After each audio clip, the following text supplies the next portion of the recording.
우리 성령님의 사역, 성령을 믿습니다. 사도신경 신앙 고백 가운데 성령님을 믿는다고 할 때 그 성령님이 행하신 일이 어떤 일들인가를 우리가 계속해서 함께 살펴보고 있습니다.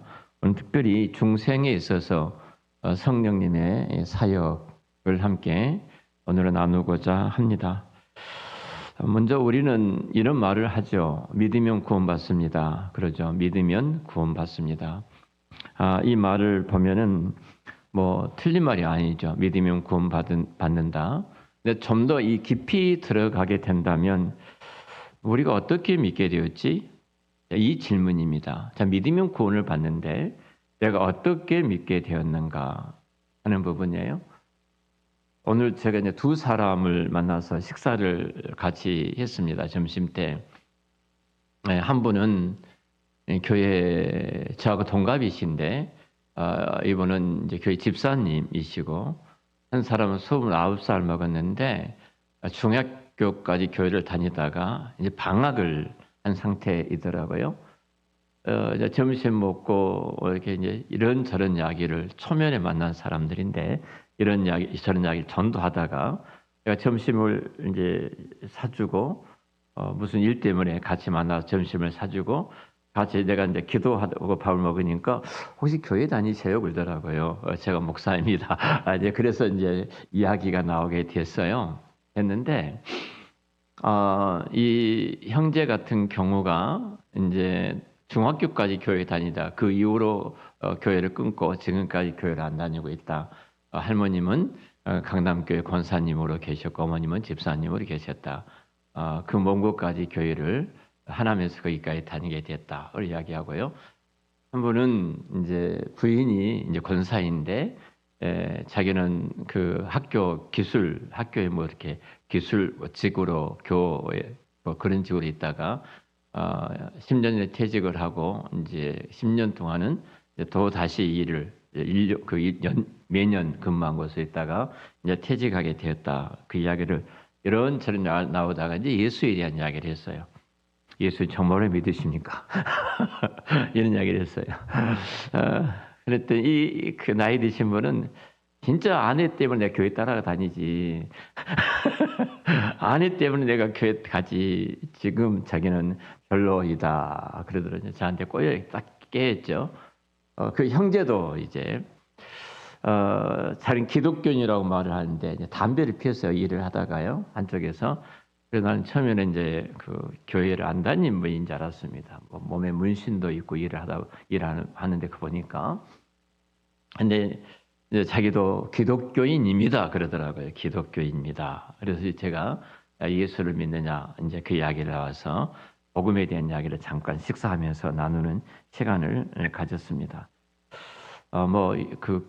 아주 분주해서 제가 구체적으로 복음 제시는 하지 못했습니다만, 우리가 내가 믿는다고 말할 때 분명히 내가 어떻게 믿게 되었지 한번 그런 질문을 하게 된다면 우리가 바른 믿음을 가질 수가 있어요.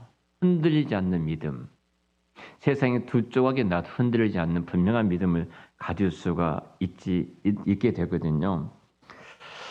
왜 어떤 사람은 복음을 듣고 믿고 어떤 사람은 아내 때문에 그냥 어쩔 수 없이 교회를 따라다니고 엄마나 할머니 따라다 교회 다니다가 그냥 중간에 그만두었는지 하는 부분입니다. 또 어떤 사람은 우리가 복음을 전해보지만 거절을 합니다. 어떤 사람 믿고 어떤 사람은 거절해요. 집사람이 전도 집회에 이렇게 그 강사에 듣더라고요. 유튜브에서 누가 보내줘서. 근데 이분이 이제 차군능 목사님이 이야기를 하시더라고요.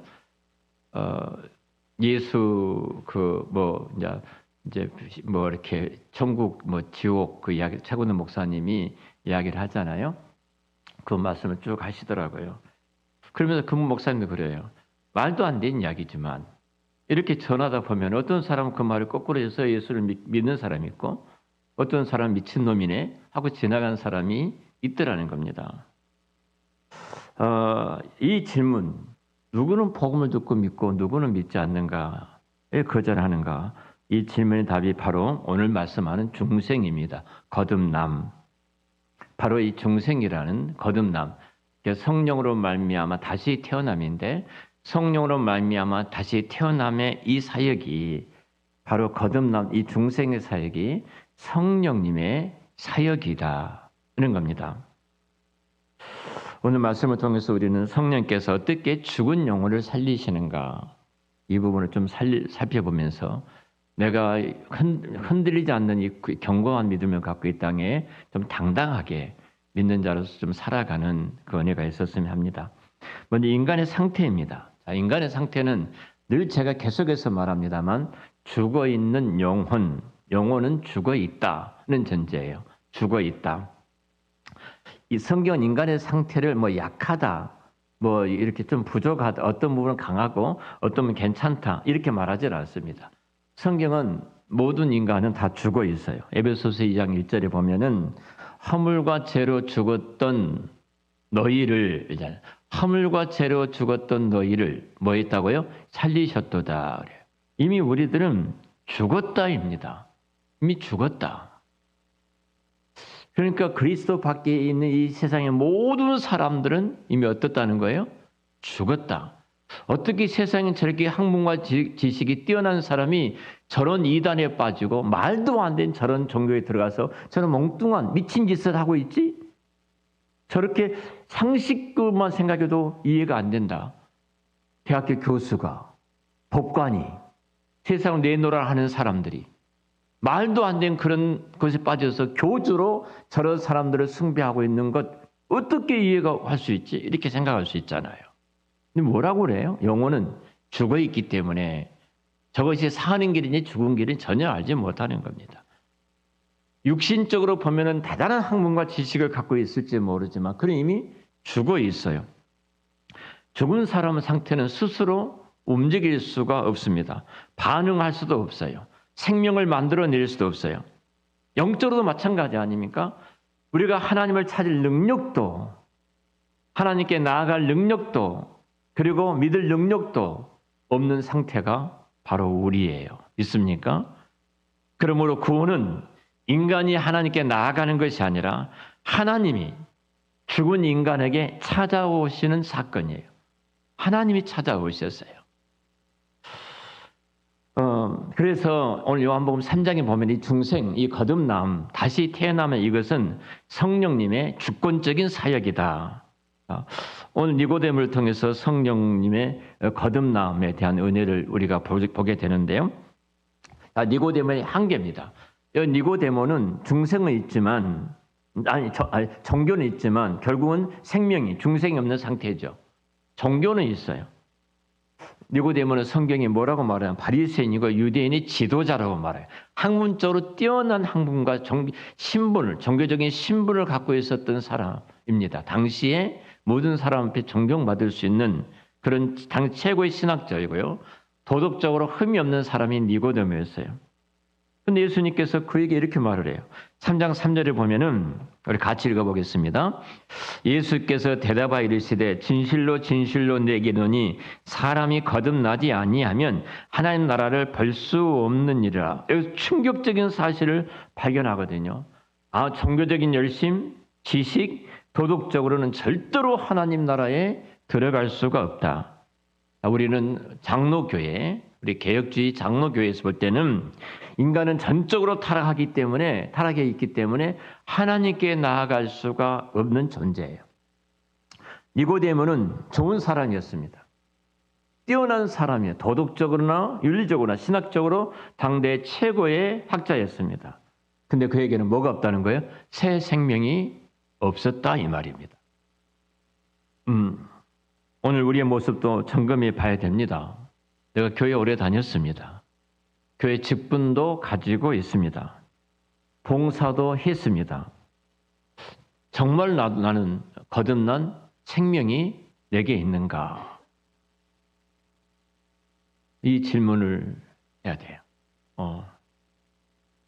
이 거듭남이라는 것은 이로부터 나는 생명이지 내게 나온 것이 아니다. 이로부터 나는 생명이다. 예수님께서 이 거듭남을 단순한 어떤 변화나 어떤 결심이나 이런 것을 설명하지는 않습니다. 오늘 3장 5절에 이렇게 말하죠. 다시 예수님 말씀을 들어볼까요? 3장 5절입니다. 같이 읽습니다. 예수께서 대답하시되 진실로 진실로 내게 이르노니 사람이 물과 성령으로 나지 아니하면 하나님의 나라에 들어갈 수 없느니라. 여기서 거듭남, 이 헬라어로는요, 거듭남이란 바로 이로부터서 났다 이 말이에요. 이로부터서 났다. 거듭남이 이로부터서 난다인데요. 인간이 만들어낸 변화가 아니라는 겁니다. 하나님께로부터 내려온 생명이라는 거예요. 거듭남이. 그래서 이것을 우리 장로교에서는 중생이다 이렇게 말을 합니다. 불교에서 말하는 중생이 아니에요. 예, 성령으로 말미암아 거듭남, 다시 태어남이 중생이에요. 중생은 인간의 결단이나 뭐 그 의지로 되어진 것이 아니라 성령님께서 죽은 영혼을 살리시는 하나님의 절대적인 주권적인 하나님의 사역이다는 겁니다. 에베소서 2장 2절 제가 조금 전에 말씀을 드렸습니다만 허물과 죄로 죽었던 너희를 뒤에 보면은 살리셨도다 그래요. 살리셨다. 너희를 살리셨도다. 그러니까 이 거듭남이라는 것은 내 노력이나 내 의지나 내 결단이 아니라 내 훈련 결과가 아니라 성령님의 주권적인 성령 하나님의 주권적인 사역이다. 그 주권적인 선물로 내가 받은 것이 거듭남이에요. 우리는 모두가 다 그 선물을 받고 있는 이 복받은 사람인 줄로 믿습니다. 이 성령의 역사가 어떻게 임하는가? 오늘 성경이 이렇게 말을 하죠. 3장 3절에 보면은 예수께서 대답하여 이르시되 진실로 진실로 내게 이르노니 사람이 거듭나지 아니하면 하나님 나라를 볼 수 없다. 쭉 이제 그리고 5절에 우리 읽었고요. 6절 7절 육으로 난 것은 육이요 영으로 난 것은 영이니 내가 내게 거듭나 하겠다는 말을 놀라지 말라. 자, 8절은 같이 읽겠습니다. 시작. 바람이 임의로 불매 내가 그 소리를 들어도 어디서 와서 어디로 가는지 알지 못하나니 성령으로 난 사람도 다 그러하니라. 아멘. 자, 예수님께 성령님의 그 사역을 바람이 임의로 불매 말하죠. 바람과 같이 눈에 보이지 않는다는 겁니다. 또 인간이 통제할 수도 없다는 겁니다. 눈에 보이지도 않고 인간이 통제할 수도 없고, 그러나 분명히 역사합니다. 분명히 역사예요. 자, 그래서 이 점이 구원은 인간의 선택이 아니라 하나님의 주권적인 은혜로 이루어진 하나님의 사역이니까 내가 알 수가 없는 거예요. 하나님의 사역이에요.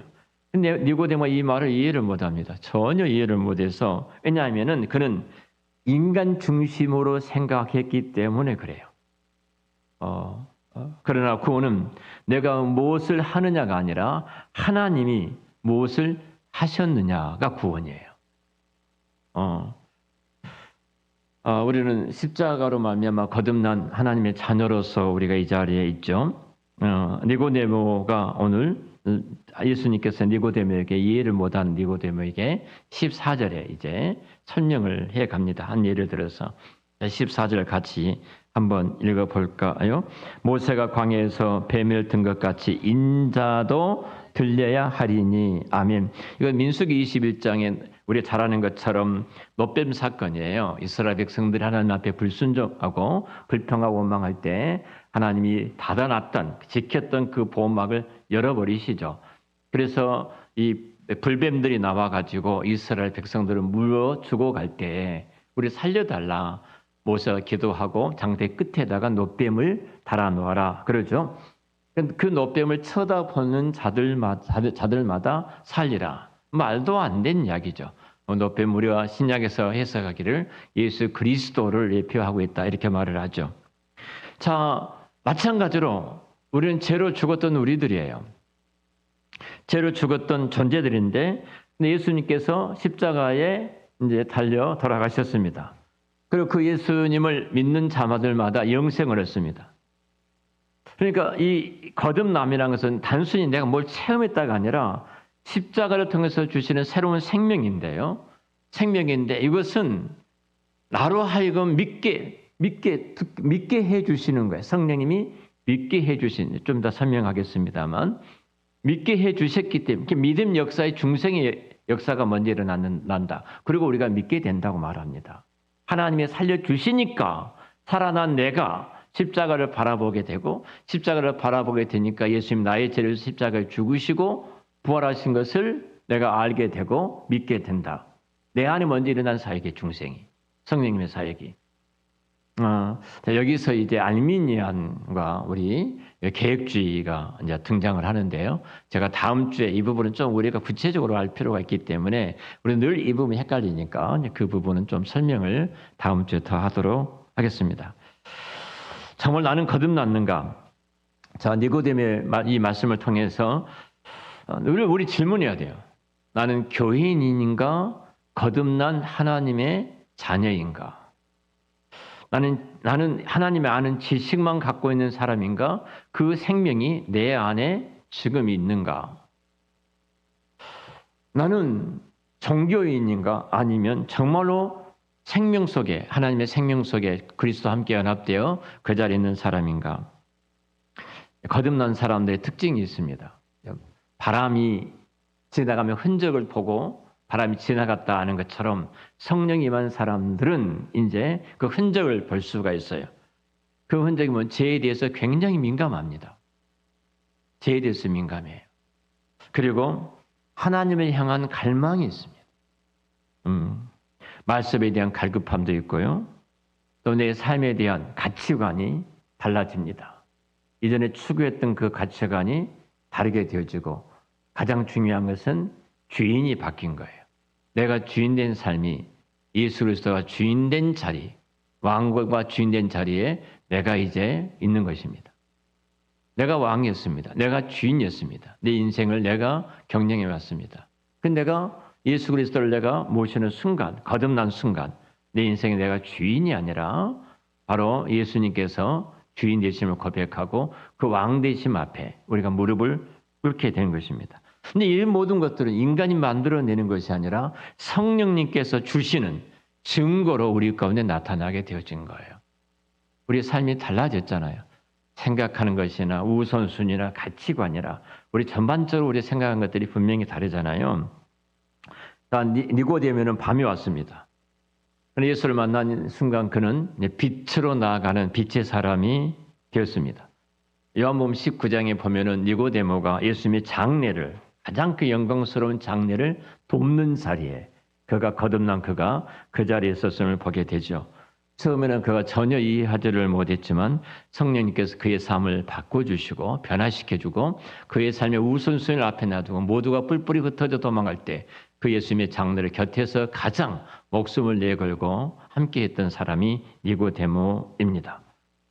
이와 같이 성령이 우리 가운데 역사하면요, 우리의 신앙의 형식에서 이제는 생명이 약동하는 자리에 우리가 들어가게 되어지고요. 그리고 다시 복음으로서 우리가 변화된 사람이 되어집니다. 좀 정리를 좀 해보죠. 오늘 바람이 임으로 불매 그랬어요. 바람이 임으로 불매. 자, 무슨 말이냐면 성령님은 주권적으로 역사하신다는 겁니다. 그러니까 누구는 구원받고 누구는 우리는 알지 못하는 거예요. 하나님은 주권적인 사역이에요. 똑같이 복음을 들었지만 누구는 그 복음을 아멘으로 영접하는 사람이 있고 어떤 사람은 거절하는 사람이 있지 않습니까? 그러니까 이 구원의 이 성령님의 사역은 사람이 조종할 수 있는 사역이 아니다. 전혀 할 수가 없는 거예요. 인간의 요청으로 되어진 것도 아니고요. 인간의 노력으로 되어진 것도 아닙니다. 성령님께서 원하신 때에 성령님의 원하신 방법대로 성령님이 역사하셔요. 성령님이. 그래서 우리는 늘 그 성령님의 도구로서 우리가 그 자리에 서 있는 거예요. 사도 바울이 복음을 전할 때 그가 그 계속해서 그가 세웠던 교회들에게 요청했던 편지 내용이 하나 있습니다. 뭐라고 요청하냐면 내가 복음을 전한다. 나는 이방인의 전도자로 부름받았기 때문에 이방에 와서 복음을 전하는데 성령님께서 담대하게 내가 복음을 전할 수 있도록 또 저들의 마음을 성령님께서 열어주시도록 교회가 기도해 주시기를 바랍니다. 성령님의 사역이라는 거예요. 우리의 사역이 아니라는 거예요. 나는 도구일 뿐이고 내가 마음을 여는 자가 아니거든요. 내가 마음을 여는 자가 아니에요. 나는 도구이고 성령님께서 마음을 열고 성령님께서 믿게 해주시기 때문에 바울은 계속해서 그 교회에게 그 일을 위해서 기도해 달라고 요청을 하고 있습니다. 성령님께서 원하신 때 원하시는 사람에게 성령님께 역사하신다. 이거 주권적인 사역이다. 항변할 수가 없어요. 하나님의 사역이기 때문에. 오늘 밤도 저와 여러분들을 특별히 이 교회에 인도하신 성령님의 사역 앞에 얼마나 감사한지, 그리고 또 오진이가 오늘 수요일날 예배에 왔다는 것이 특별한 성령님의 사역의 발걸음인 줄로 믿습니다. 예, 하나님의 인도하심이에요. 우리는 그렇게 믿고 바라보는 것이죠. 그래서 중생이란 것은 단순히 변화가 아니다. 거듭남은 변화가 아니고 성격이 내가 조금 더 나아졌다. 이 정도가 아닙니다. 뭐 내 종교적인 사람이 되었다. 종교적인 일에 관심을 갖고 사람이 되었다. 그런 것 아닙니다. 중생의 가장 근본적인 것은 죽은 자가 다시 살아났다는 겁니다. 죽은 자가 다시 살아나는 사건이에요. 빛이 없을 때 그 빛이 들어온 것처럼 이런 거예요. 하나님의 말씀으로 세상을 창조하셨잖아요. 그 마찬가지로 성령님께서 우리 안에 새 생명을 창조하신 창조의 사역이 성령님의 사역이에요. 그 은혜로 우리가 예수를 믿어 이 자리에 있게 된 줄로 믿습니다. 그러니까 믿음보다 순서로 따질 수는 없지만 믿음보다 중생이 먼저 일어나게 됐다. 그러니까 사람들이 이렇게 생각하죠. 내가 믿었기 때문에 나는 거듭났다. 그렇게 말할지 모르지만 이거 알미니안주의자들이에요. 그러나 성경은 반대로 말하죠. 요한복음 1장 13절에 이런 혈통으로나 육적으로나 사람의 뜻으로 나지 아니하고 오직 하나님께로부터 난 자들이라 하잖아요. 그러니까 거듭남은 인간의 뜻이 아니라 하나님의 역사, 하나님의 사역이다. 하나님께서 다시 나게 해주셨다. 그래서 우리 개혁주의라 하는 우리 장로교회에서는 내가 먼저 믿는 것이 아니라 성령님께서 내 마음의 문을 열어주셨기 때문에 그 믿음을 넣어주셨기 때문에 저와 여러분들이 믿게 된 줄을 믿습니다. 그게 우리의 사역, 우리의 갖고 있는 신앙의 틀이에요. 알미니안주의자들은 그러지 않죠. 제가 다음 주 좀 이 부분 구체적으로 설명을 해드리려고 하고 있는데요.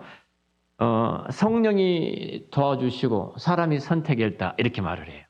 사람이 선택했다. 내가 믿었다고 말을 해요. 내 공로가 있는 겁니다. 내가 의지적으로 내가 이 일을 했다. 내 공로가 있어요. 그런데 우리 개혁주의 장로교에서는 그렇지 않습니다. 성령님이 살리셨기 때문에 내가 믿는다 이거예요. 굉장히 차이가 많이 있습니다. 성령님이 살리셨기 때문에 하나님의 절대적인 주권적인 사역이었지 내 안에는 살아날 수 있는 이미 죽어 있는데 내가 부분적으로 죽었다면 그럴 수 있어요. 부분적으로 죽었다면 내가 절반 죽고 절반이 살았다면 성령님이 그렇게 했을 때 내가 믿었어 이렇게 할 수 있어요. 내가 언제 죽었는데 어떻게 그럴 수 있어요? 하나님이 살려주셨으니까 내가 중생했으니까 믿게 된 거예요. 이것이 우리가 갖고 있는 신학입니다. 이것은 굉장히 중요합니다. 하나님 중심이냐 인간 중심이냐예요. 우리는 하나님의 중심이죠. 네, 하나님의 중심입니다. 성령님께 하시는 실제적인 사역은 아까도 말씀드렸습니다만 좀 구체적인 중증 사역을 말씀을 드리면 먼저 이제 우리 마음의 문이 차를 어디다 대는지 모르겠네요. 중생시킬 때 어떤 일이 일어나냐면은 하나님의 사역이 어떤 일이 일어나냐면 먼저 우리 마음이 열려지죠. 성령님이 역사하시면 내 마음이 열려지고요. 닫혀있던 마음이 열려지게 되어집니다. 여러분 대부분이 다 그런 경험들을 하셨을 겁니다. 그런 말씀이 들리기를 시작하고요. 복음이 깨달아지기를 시작합니다. 2000년의 그 사건이 오늘 나의 사건으로 다가옵니다. 여러분 2000년의 그리스도의 십자가의 사건이 현재 나의 사건으로 어떻게 그 사건이 끌고 와서 나의 사건이 될 수가 있어요? 성령님이 역사하실 때 2000년의 그 사건이 오늘 나의 사건이 되어지고 오늘 내가 그 앞에 서서 믿게 되어진 사역입니다. 그래서 하나님의 성령님의 이 사역이에요. 우리 안에 제가 보이기를 시작합니다. 제가 이 말씀을 계속하고 싶어요. 성령님은 끊임없이 우리 안에서 거룩함을 원하시거든요. 두 가지입니다. 하나님은 하나님과 관계에서 거룩함이고요. 공동체의 관계에서 거룩함이에요. 이 두 질서가 있을 때 하나님이 지키신다고 그러셨어요. 오늘날 교회들이 이 교회 안에 거룩함이 깨뜨려 버립니다. 교회는 이런 사람 저런 사람 마음에 든 사람 안 든 사람이 있어서 불편하다고 생각하는데 그건 교회 공동체 안에 거룩함을 무너뜨리는 행위예요. 바로 성령님 우리를 그 자리에 늘 이끌어 가십니다. 예수가 2000년 사건이 믿어진 것이 억지가 아닙니다. 강요도 아니고요. 그냥 믿어지는 은혜입니다. 이것을 성령님이 이루시는 일이에요. 자, 그렇다면 우리가 여기서 무엇을 해야 될까? 이제 우리가 좀 우리 자신을 돌아볼 중요한 건데요. 겸손해야 합니다. 내가 믿었다가 아니잖아요. 내가 믿었다. 그럼 교만해 주세요. 너는 왜 못 믿어? 나는 믿었는데. 아니에요. 내게 믿게 해 주셨으니까 내가 믿은 것 뿐이에요. 너무 감사할 뿐이에요. 이 세상에 가장 위대하고 큰 선물은 믿음이라는 선물이잖아요. 하나님 내게 주셨던 하나님이 나를 살려주셨다는 그 고백. 그러니까 우리는 겸손할 수밖에 없어요. 우리 그리스도인들이 그래서 겸손해야 되는 거예요. 또 하나는 감사해야 됩니다. 우리는 우연히 믿어진 것이 아닙니다. 성령님께서 나를 찾아오신 거예요. 여러분 하나님이 나를 찾아오셔서 나를 살리셨고 나를 믿게 해주셨기에 우리는 감사할 것밖에 없습니다. 교회는 감사가 넘치는 거룩한 공동체여야 되어집니다. 그리고 하나는 기도해야 합니다. 왜냐하면 아직 믿지 않는 가족들을 위해서, 믿지 않는 이웃들을 위해서, 그 영혼들을 위해서 성령 하나님께서 저 영혼들을 살려주시도록 우리는 간구해야 되고요. 하나님은 저들의 영혼 위에 주께서 은혜를 부어주시도록 우리는 기도해야 합니다. 우리 마땅히 이 일을 해야 돼요. 우리는 정말로 다시 말씀드립니다만 겸손해야 되고 감사해야 되고 기도하는 것이 성령이 그 은혜를 알고 하나님의 자녀된 자리에 살아가는 그리스도인의 아름다운 덕목이다. 이렇게 말할 수가 있습니다. 말씀을 마치겠습니다. 자, 중생은 거듭남은 우리가 다시 태어나면 인간의 결단이 아니다. 인간의 의지나 이러한 훈련이나 노력이 아니다. 성령님의 기적적인 사역입니다. 그 기적적인 사역 가운데 저와 여러분들이 오늘 여기서 예수를 믿는 자로서 예배하고 함께 기도하는 이 자리에 있습니다. 그래서 우리들은 정말로 겸손해야 되고 좀 감사해야 되고 기도하는 자리에 우리가 항상 서 있으므로 내가 믿는 것이 아니라 성령님께서 나를 살리셨다. 우리의 이 고백이 끊임없이 우리의 고백으로 나올 때 하나님께서 영광을 받으실 줄로 믿습니다. 함께